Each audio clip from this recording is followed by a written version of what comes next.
It's the last quarter of 2025 and the public state of affairs for AI, it's over. The pitchforks are out, but why? The evangelist sold us a lie.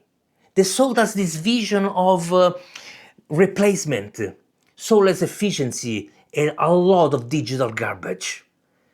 But what if the real problem isn't in the technology itself, but is in the rotten, toxic philosophy we've been using to build this technology? The dominant philosophy today is the one that uses AI as a cage processor, a processor to control, to extract value from.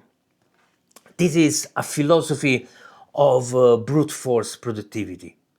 We feed it with our data, our art, our writing. We demand more, faster, and cheaper content. This is a philosophy that creates this anxiety of job replacement, that creates this endless amount of digital garbage we see on our social networks. This is a dead end. But what? There is a different road.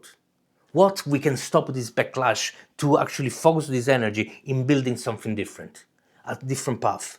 So what I'm suggesting is a change of philosophy, is creating an AI that is resonate with us, a resonant partner, an AI that is there not to compete with us, but an AI that is there to actually support our work, to be a partner and see where we can use it to enhance our humanity and delegate to AI the things that AI good for. And this comes also from a bigger problem. There is a bigger problem here, that is the industry, the experts, the CEOs. What they're doing now is they're trying to see the value of human compared to the value of the AI. Kind of benchmarking the AI and human together and see, okay, but who can produce more? Who is faster? Who is cheaper? Who never stop to work? Who can have this endless passion to keep working with whatever upset client or whatever difficult scenario? This is a reason why things are not working. It's because we are not understanding the true value of AI and the true value of humans. And the beauty is that actually we are highly compatible because we have things that the other don't. And AI might have this capability of be present 24/7.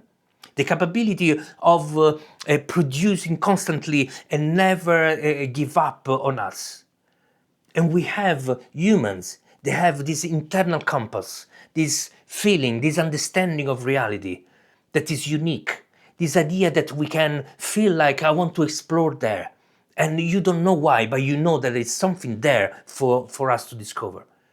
That is something that AI doesn't have. AI can go random, can and somehow use knowledge to direct their research. We don't use those. We use elements that belongs to us, that we develop with hundreds of years, thousands of years, and we use this to say, this is what I want to go. This is where I'm gonna find something interesting.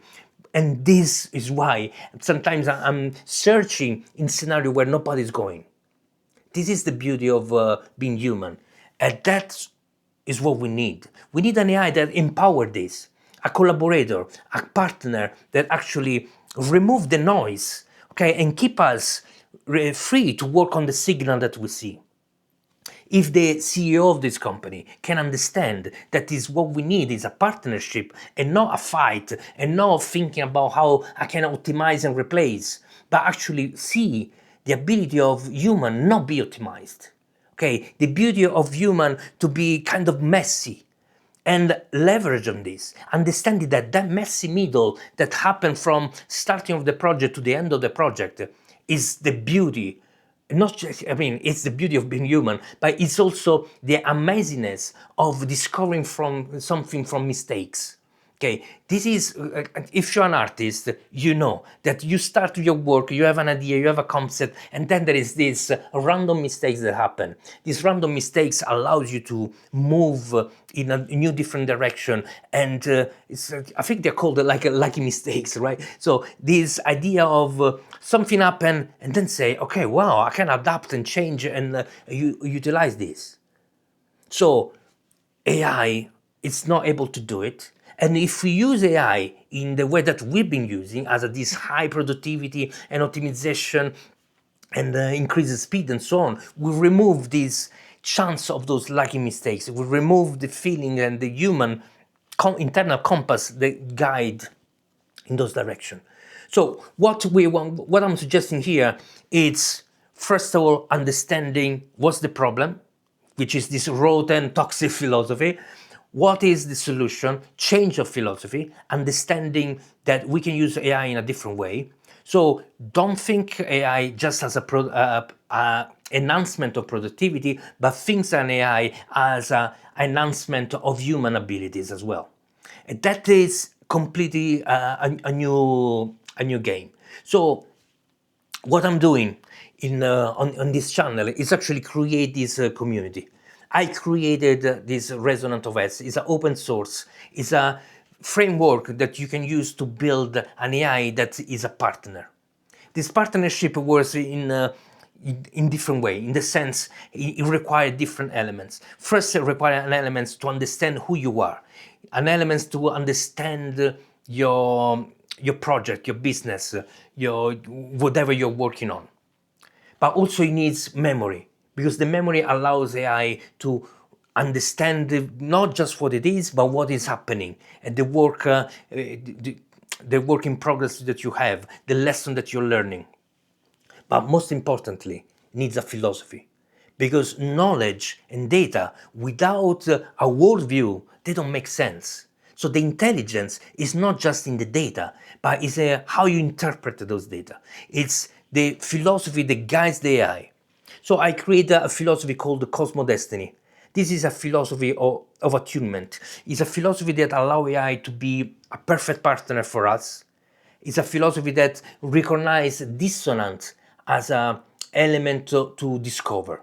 Okay, if something is not wrong, it's not working, there is a dissonance there, and you as a human and the AI, what you need to do is to go there and search and understand what is the dissonance about. So those elements are the ones that can help you create this partnership with AI. You can download this in the link below. It's completely free.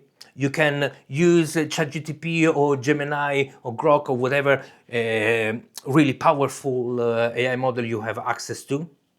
It can work through API. I have two versions running. One is using on Gemini. So you give Gemini, you create a custom gem, you give this system prompt and documents. And another is using anything LLM. Basically use API. The benefit of, there are two different ways. This is why my experiment works in this way. So one use the API, one use basically an internal AI model within the Gemini app. And this is how I'm learning and experiment with both. The advantage is sometimes the API are more free to follow your direction. They have less friction, but also on you can give more documents as a backup. So I have this massive work, so I have a lot of the business plasma, the project, a lot of things. So that is really useful. On Gemini, you have a limit of 10 documents, and I think the length of a system prompt actually is a problem of OpenAI, because you can also run it on OpenAI like custom GPT. So you give those documents this system prompt, and the AI completely changed. Okay, I start to understand the philosophy. I start to work as a partner, and most importantly, even though there is a lot of friction sometimes from the base model, but most importantly, he start to become honest with you. He stop pretending that you're always right. He stop pretending that it has empathy and so on. Okay, it's try to be honest. So this is the work we are doing. What I'd like to know is how you position yourself. Are you there with a pitchfork, completely tired and your love for AI it's over? Or you still, like me, understanding the problem and try to fix it? Or you are one of those AI bros that just look into high productivity tools and so on? So let me know your story. Let me know how you're using AI. And please try this AI and let me know how it goes. There is a new version of this